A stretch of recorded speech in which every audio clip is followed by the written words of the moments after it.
اسرائیلی media تل Aviv کی report میں کہا گیا ہے کہ ایران اسرائیل جنگ کے دوران ایرانی میزائل حملوں سے تنگ اسرائیلی سمندری راستے سے ملک سے فرار ہونے لگے۔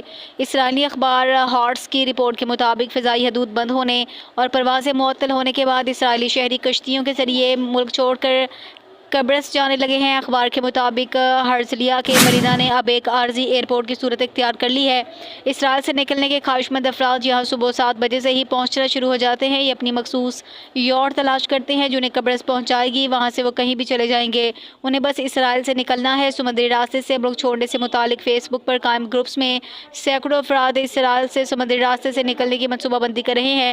ہرزلیہ، حیفا اور اسکلان جیسی بندرگاہوں پر نجی یاٹ مالکان 10 مسافروں پر مشتمل گروپس کی روانگی کا بندوبست کر رہے ہیں۔ اخبار کے مطابق مسافروں میں زیادہ تر کا دعویٰ ہے کہ اسرائیل میں مقیم نہیں، وہ صرف واپس اپنے گھروں کو جا رہے ہیں۔ کچھ کہتے ہیں وہ بیرون ملک اپنے بچوں یا شریک حیات کے پاس جا رہے ہیں۔ صرف چند ایک نے دبے الفاظ میں اعتراف کیا کہ ایرانی میزائل حملوں کے خوف سے فرار اختیار کر رہے ہیں۔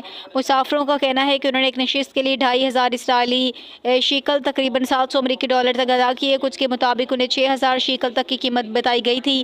ایک مسافر نے کہا یہ سب طلب اور رسد کا کھیل ہے۔ کچھ یاٹس تیز رفتار ڈیزل انجن کی مدد سے 8 گھنٹوں میں قبرص پہنچا دیتی ہیں، کچھ لگژری کیبنز کی سہولت دیتی ہے جس سے قیمت بڑھ جاتی ہے۔